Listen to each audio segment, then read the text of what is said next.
I believe the biggest hurdle was not understanding the business world. When you start hiring and then you thinking this person might be good, then they just show you their true colors. You might have spent 90 days onboarding this person, getting the stuff together, and now you got to start over from zero. That burns you out. You have to keep going at it. It's going to be hard times, but you cannot give up.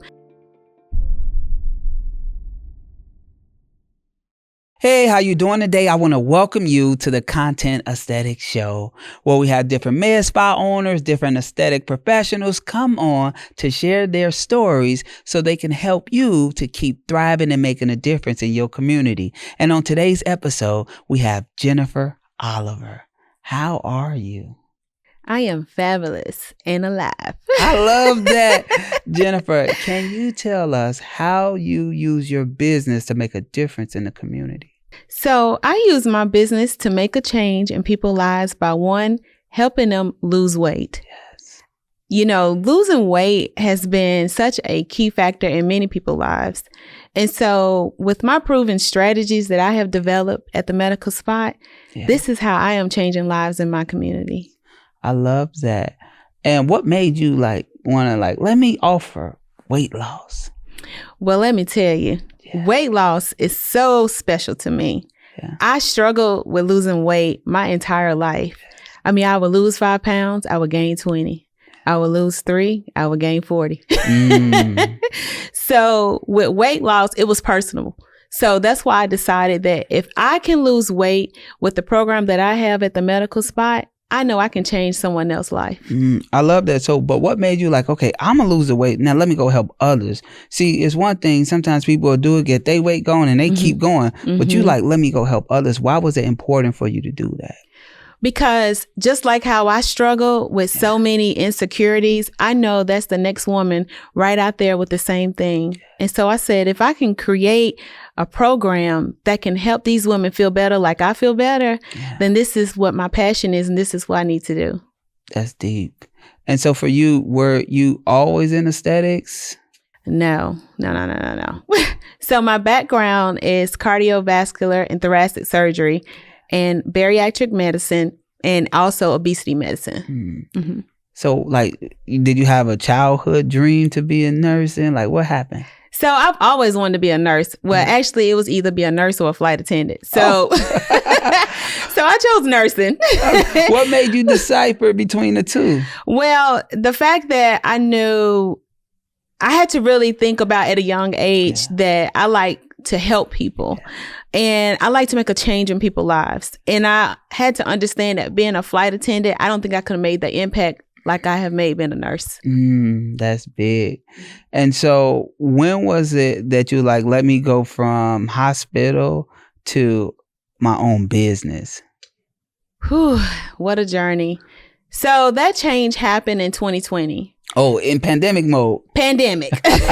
So really my goal was to expand into a business in 2025.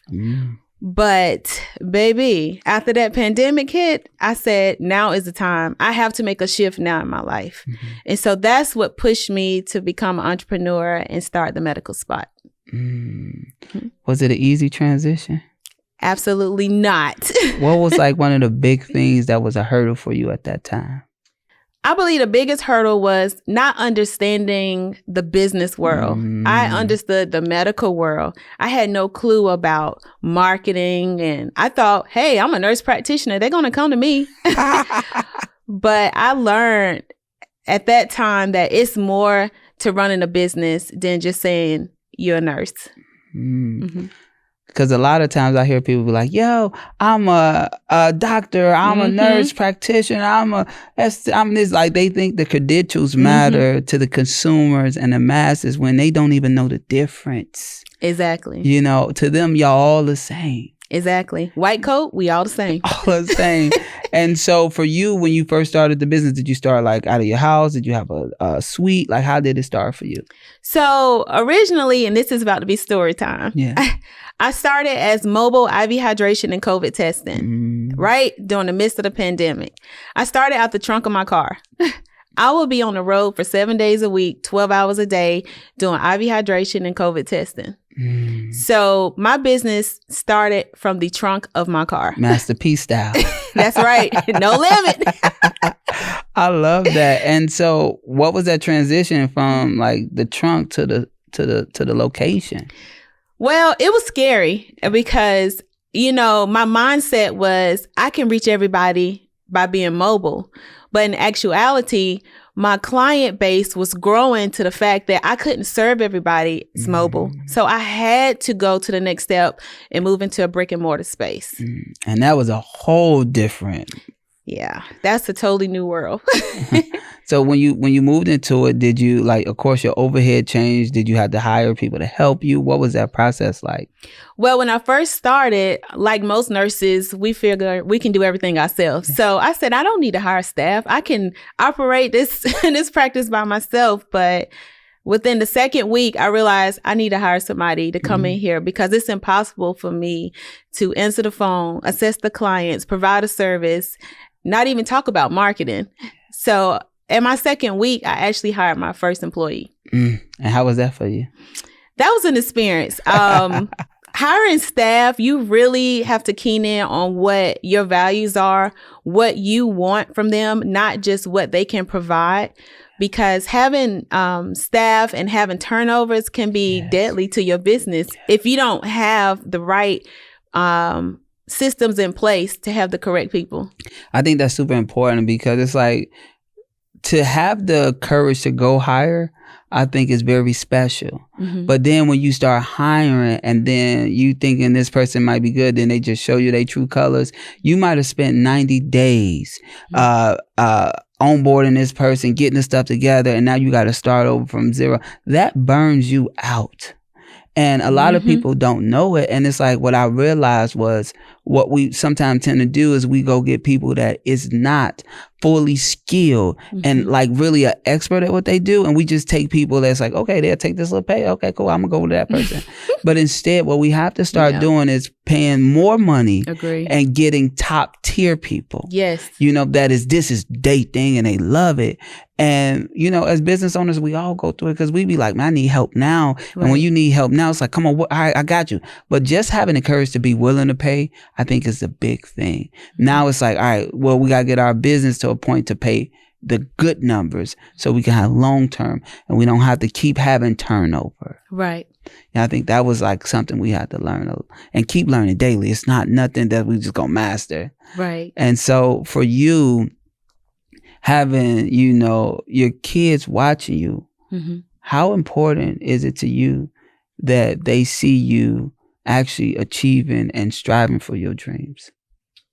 You know, that right there it's a tearjerker because to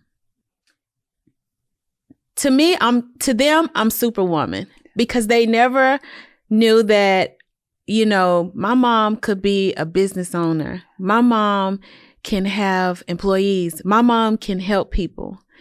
They tell me every day, you know, Mommy, you have so many powers. How do you do it? You know, and I just tell them prayer. Prayer is the only way. Yeah. What are your kids' names? My youngest is Ella and my oldest is Genesis. What made you choose those names? Well, Genesis, because she was my beginning. Yeah. And Genesis actually named Ella before I knew I was having Ella. She told me one day, Mommy, when will my sister be here? And I just looked at her, thought it was one of her imaginary friends. Yeah. And she said, I saw her in my dream. She was in all white. And so at that moment, when I found out I was pregnant with a girl, I said her name would be Ella. That's big. I love that. And so why is it important for your kids to see you striving and you encouraging them not to give up? I think it's important that they see that I strive and not give up because I want to instill in them at a young age that everything doesn't come overnight. Yeah. You have to keep going at it. It's going to be hard times, you know, but you cannot give up. And if it's something that you really want, you just have to stay focused so you can achieve your goal. What do you feel so far has been the biggest obstacle for you in business? The biggest obstacle for me is, I would say marketing has been one of the biggest challenges because, I grew up with Black Planet, MySpace. Yeah. And so within the past 5 years, the way social media has drastically changed, it has just always remained a challenge. Yeah. But I'm learning you have to invest the time and invest, into people who know how to navigate that. Yes. Because we can't do it all by ourselves. I love that. And that's the truth. Like a lot of times when you come from employee mentality, marketing is extremely scary because it's like you tend to just put a little bit in and want a lot of it out. But you really got to make sense. So you got to put a lot in and you got to put a lot of footwork in and you got to keep going. You got to put a lot of time in. Just because you put the money in don't mean that something just going to pop out on the other side. No, it's a whole ecosystem that has to happen. Right. But what people have to see is you serving and you doing what you love to do in the highest light, no matter what. Right.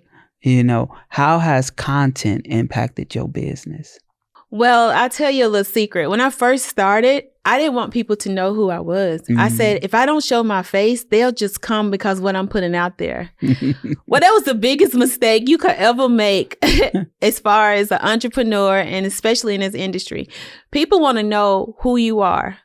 And I learned that people fall in love with the person, not with the content. Yeah.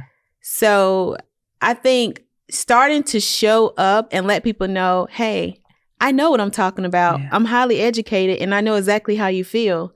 Yeah. I think that was helped build my client base. I love that transition be everything. Because sometimes people are like, oh, look at, I sell this product. This product is this product.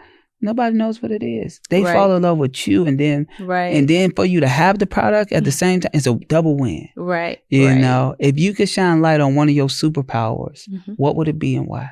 I would say compassion. It would be my biggest superpower. Because any of my clients, you can ask them, I always go above and beyond. It's more than just the scale. I tell them I'm deep into their personal lives. I look at everybody from inside and out, a head to toe approach. So I think my compassion will be my biggest superpower. I love that.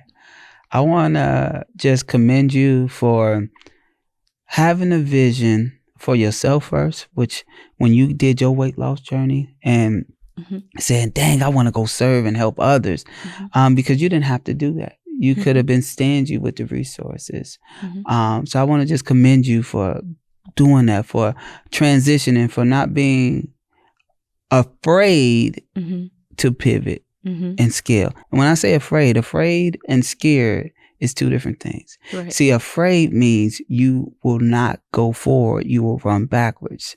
And being scared or nervous, you still do the thing. See, you could have still been in your Master P days, but no, now you're scaling. And so I just want to commend you for that. And just also being an amazing mother to Genesis and Ella. I think that's really, really big because a lot of times our kids is watching us. And where I'm from, man, my parents didn't give me the resources I needed. They didn't show up. But for you to be showing up for them, I think is extremely important. And I want to commend you for that. Thank you. You're so welcome. I want to thank you for tuning in to the Content Aesthetic Show. And I want you to use this episode to keep thriving. Don't be afraid to elevate. Don't be afraid to scale. But in order for you to do that, you have to take in the whole business and understand the direction you're going. Because if you don't understand the direction you're going, you will not be going. I'm Dontel Antonio, and I want to thank you for tuning in to the Content Aesthetic Show.